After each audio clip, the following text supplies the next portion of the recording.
Today we're talking about powerful cleansing rituals to purify your home and your mind. I love this.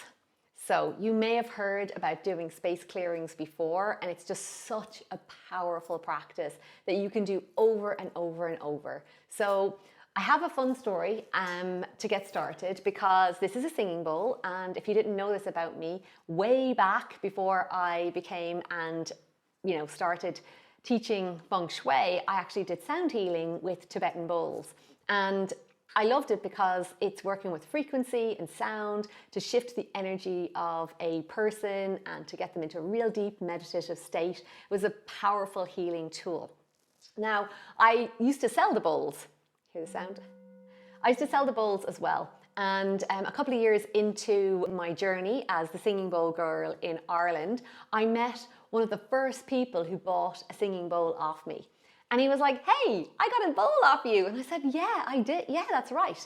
And he said that it was the best investment that he ever had in his relationship. And I was like, wow, that's fantastic for his relationship. I was like, And that basically the singing bowl remained untouched unless himself and his partner had a bit of a row or a disagreement, and they would just, like, one of them just go to the bell, bang the bell, burst out laughing, clear the space, and it just like changed the energy. And I just thought, God, that is such a fantastic thing, because essentially that's what we are doing with sound and sacred space clearing, is cleansing away anything that has unfolded in the energy of your home. Now, space clearing does not actually take the job away of feng shui. What happens is, like, feng shui has many amazing benefits, and it's really about harmonizing the energy of the house itself. But space clearing kind of just like, it's like giving your house a spring clean, like a big deep clean of just any of the kind of residual energy that unfolds as just life within your home. So how do you know when your space needs clearing?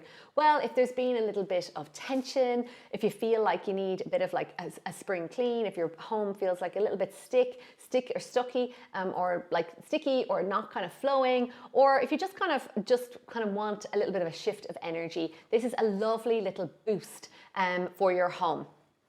Now, there are lots and lots of methods for space clearing, and I feel like I'm at a shop or having a party here with all of the different ones. So you don't have to go and invest in a singing bowl just to do a space clearing. You could actually do it with a saucepan and a wooden spoon if you wanted. And I actually didn't get myself a saucepan and a wooden spoon, but right now I can show you some of the other things that I have used for space clearing that you can use.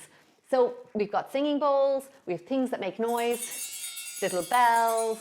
I also have like a rattle. And what else do I have here? I have a tuning fork with a crystal. This is lovely, angelic. What else? I have some Palo Santo, which is a beautiful ancient tree, sacred tree that you can light, and it creates a smoke that you can move around your house and clear. And I will go through a few different things. And I also have some sage here. I have some small pieces of sage as well. I have some rose water, which I'm just going to spritz because it makes me feel so good. Now, there are some of the things that you can use for space clearing. And when you know that you want to do a space clearing, you can just literally grab one of these things, a few of them. I've seen members of our Powerhouse community over the years do it with their whole family, which has been so cute. They've made videos of their kids with the little drum, or with a gymboree, or a triangle, or a saucepan, or with some sage, and the whole family going around doing the space clearing together. But if you're doing it yourself, my recommendation is you start with setting your intention. So whatever the intention is that you want for your home to feel afterwards, you set that intention. You go to the front door, you stand at your front door, and I would recommend opening some windows as well, because you're kind of like shifting the energy, and what you want to do is make sure that the energy leaves, like anything that gets shifted or moved, that it leaves. So you've got your front door open, and you're at your front door, you've got maybe a window or two open as well, and you set your intention. You imagine a beautiful bubble of light around you, and with that beautiful bubble of light, you're just like calling in all of your angels, your guides, your deities, your past loved ones, to just be there as you move through your home. And this is a beautiful opportunity for not just space clearing negative energy, but it's for calling in positive energy, for infusing your home with love. And I find that doing a space clearing also helps you look more deeply at some of the crevices and corners of your home that you mightn't have seen or looked at for a while, that you can go back then and kind of do a bit of a clean, and you're like, oh, I'll clean out those few little spiders that we hadn't seen for a while. So it's a great opportunity just to kind of get a bit of a fresh eyes on your home as well. So you can start with the sage. If you can use all or just one item. Myself and Ken, typically one of us will do some kind of sage or Palo Santo, and then the other will do a sound. And we could use the drum,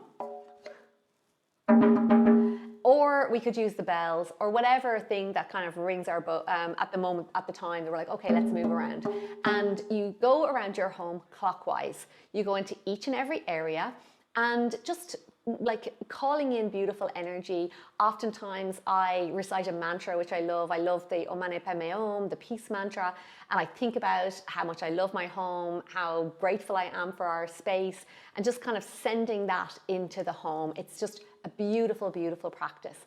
So as you come around and do the whole house to the end, you can stop and take a break. If you're doing it on your own, maybe you want to then, like maybe you did sound or you did the sage, maybe you want to go around and do one other round of something else. So I really love the idea of rose water. I think that it is just such a beautiful scent, but also like getting real pure rose water. The rose is one of the highest frequency flowers in the world. It has the most potent energy, and it's just so beautiful. So I would highly recommend you just like kind of loving your home and spritzing your home with rose water to just like love on it. And you will start to feel a lovely shift. For yourself then, I would recommend having a shower and just like cleansing away any of the energy that got moved, and just doing a little closing ceremony at the end. This is a beautiful ritual and it's a beautiful practice. And like you will hopefully have more appreciation for your home, you'll feel a little bit better, and also just get some more insights of some other little places that you might need to shift the energy and do a little bit of feng shui magic on. I hope you enjoyed this video, and I would love to hear, do you have some of those instruments already? Are you going to go and do a space clearing? If you have, come back and let me know in the comments. I'd love to know. In the meantime, please do subscribe and like this channel, and check out some of the other videos that I have, because there's so many resources here to help you to flourish and thrive and make your home a sanctuary.